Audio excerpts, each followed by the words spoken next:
सुख सागर के प्रथम स्कंद का 17वां अध्याय। राधे राधे बंधुओं, आप सभी का मेरे YouTube चैनल शिव परिवार में हार्दिक स्वागत है। बंधुओं, आज हम सुनेंगे राजा परीक्षित का राजवेशधारी कलयुग को मारने के लिए उद्यत होना, कलयुग का परीक्षित के पैरों पर पड़ना और परीक्षित का क्षमादान देना।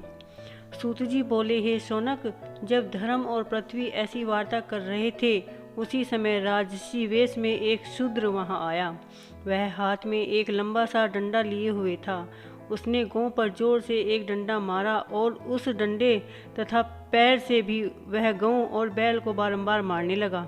तब वह धर्म रूपी एक पांव का बैल दुखी हो भय से मूत्र करता हुआ आगे बढ़ा और पृथ्वी रूपी गौ भी नेत्रों से अश्रुधारा बरसाती हुई शीघ्रता से आगे आगे बढ़ने लगी। इतने में एक स्वर्ण मंडित रथ पर बैठे हुए राजा परीक्षित वहां आ पहुंचे। उन्होंने तड़प कर उस राजा वेशधारी शूद्र से पूछा, मेरे द्वारा संसार की धर्म पूर्वक रक्षा किए जाने पर तू नर पिशाच मूक प्राणियों को इस प्रकार क्यों मार रहा है?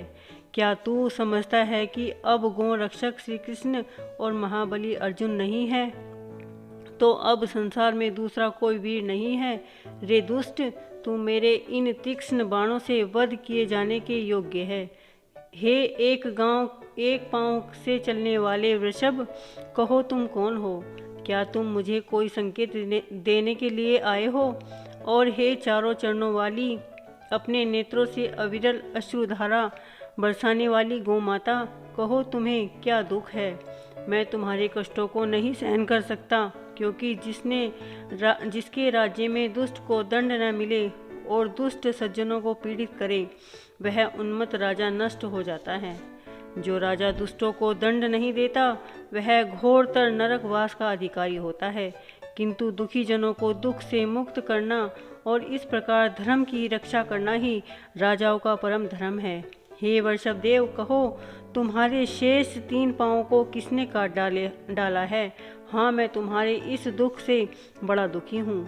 श्री कृष्ण की आज्ञा मानने वाले राजा के राज्य में यह दुखी असहाय है। इससे मेरे पूर्वजों के पवित्र यश में बड़ा भट्टा लग जाएगा। हे वृषभ, कहो तुम कौन हो? जिसने तुम्हें ऐसा कष्ट दिया है, मैं उसे अवश्य मारूंगा। अपराधी को दंड देते हुए मुझे तनिक भी दुख ना होगा, क्योंकि उससे तो सज्जनों का कल्याण ही होता है।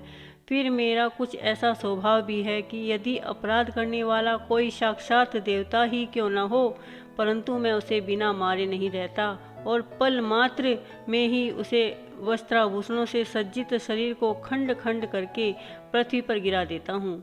राजा परीक्षित के मुख से ऐसा वचन सुनकर धर्म रूपी वृषभ ने कहा, हे राजन, क्यों ना हो, पांडव वंश में उत्पन्न तुम्हारे जैसे धर्मात्मा पुरुष के लिए यह अभियुक्त वचन कहना योग्य ही है। यदि ऐसा ना होता तो भगवान श्री कृष्ण चंद्र तुम्हारे पूर्वजों का दूतत्व नहीं करते। परंतु हे राजन, मैं तुमसे अपना परिचय क्या दूं? यदि तुम में श्रेष्ठता हो तो स्वयं ही विचार कर लो। देखो, जिस कर्म के करने में शरीर को कसना पड़ता है, जिसे विकल्पवादी लोग आत्मा और कोई उसे धर्म, कोई स्वभाव, कोई कर्म और कोई प्रभु और कोई जिसे मन वाणी से अगोचर ईश्वर कहते हैं, वही मैं हूँ। इन बातों को विचार कर तब आप ही बतलाइए मैं क्या कहूँ। सूत जी कहते हैं कि जब उस एक पांव वाले वृषभ ने ऐसे कहा, तब राजा परीक्षित ने मौन होकर विचार किया। फिर क्या कहा, हे वृषभ, तुम्हारी बात तो धर्मपूर्ण है, सो कहो तुम बैल का रूप धारण किए धर्म तो नहीं हो?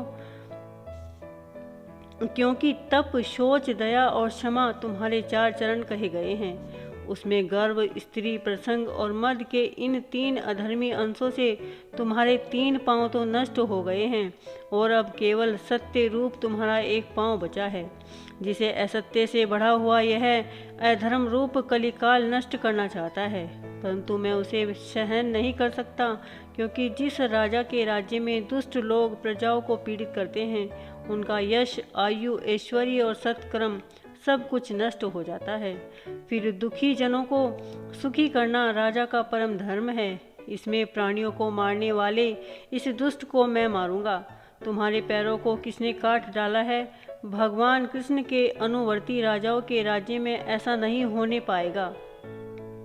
तब धर्म रूपी वृषभ ने ऐसा कहकर राजा परीक्षित ने गौ रूप पृथ्वी से कहा, हे गोमाता, तुम्हारे दुख को समझ रहा हूँ। कहो, तुम इसलिए रो रही हो कि अब लोग ब्राह्मणों को न मानेंगे और न मतवाले शूद्र राजाओं के व्याज से मेरा भोग करेंगे। परंतु अब तुम्हें यह जानकर अपना दुख त्याग देना चाहिए कि अब महारथी परीक्षित ने इस पापी कलयुग को मारने के लिए पैनी तलवार को उठा लिया है। हे शौनक जी, जब राजा परीक्षित ने पृथ्वी से ज्यों ही ऐसा कहा कि उसी क्षण परीक्षित को मारने की इच्छा जानकर राज चिन्हों को छोड़कर भय से विकल हो कलयुग राजा के चरणों पर सिर रखकर दंड के समान गिर पड़ा। तब कलयुग को इस प्रकार पैरों पर गिरते देखकर दयालु राजा को दया आ गई और वे बोले, अब तुम भय न करो, मैं तुम्हें न मारूंगा, परंतु देखो अब तुम मेरे राज्य से बाहर हो जाओ, अर्थात तुम मेरे राज्य में किसी प्रकार भी अधर्म न फैलाओ, क्योंकि तुम अधर्म के बंधु हो। तुम्हारे कारण से तो लोभ, असत्य, चोरी, दुष्टता, पाप, माया, कलह और पाखंड आदि अधर्म के समूह प्राप्त होते हैं। हे अधर्म बंधो, जहाँ सत्य और धर्म वर्तमान हो, जहाँ यज्ञ की विधि से भगवान की पूजा होती हो, उस क्षेत्र में तुम मत जाना। जिस ब्रह्मवत क्षेत्र में यज्ञ मूर्ति भगवान विष्णु की पूजा होती हो, वहाँ तुम वास न करना। सूत जी कहते हैं कि राजा परीक्षित की ऐसी आज्ञा अनुसार कलयुग कांपने लगा। फिर उसने बड़ा साहस कर हाथ में तलवार उठाए हुए राजा परीक्षित से कहा, हे महाराज, अब मैं चाहे जहाँ भी रहूँगा, परंतु वहाँ मुझे आपका भय बना ही रहेगा और मैं वहाँ सर्वत्र आपको ही धनुष बाण लिए इसी प्रकार देखूँगा। अतएव हे धर्मात्माओं के श्रेष्ठ, अब आप मुझे वह भी स्थान बताइए कि जहाँ मैं जाकर वास कर सकूँ। मैं आपसे यह प्रतिज्ञा करता हूँ कि जहाँ भी रहूँगा, आपकी दी हुई आज्ञाओं का पालन करता हुआ उन नियमों को सर्वदा ध्यान में रखूँगा। तब कलयुग के इस प्रकार बहुत कुछ गिड़गिड़ाकर पूछने और प्रार्थना पूर्वक कहने सुनने पर धर्मात्मा राजा परीक्षित ने कहा, अच्छा देखो, जहाँ जुआ, मद्यपान, व्याभिचारिणी स्त्रियां और प्राणी मारे जाते हों, इन्हीं चारों अधर्म के स्थानों में जाकर तुम वास करो। कलयुग ने कहा, महाराज, एक और कोई स्थान दीजिए। राजा ने कहा, अच्छा, तुम स्वर्ण में भी वास कर सकते हो। फिर क्या था, फिर तो कलयुग ने राजा के स्वर्ण मुकुट में भी अपना वास स्थान बना लिया। बोलो कृष्ण भगवान की जय।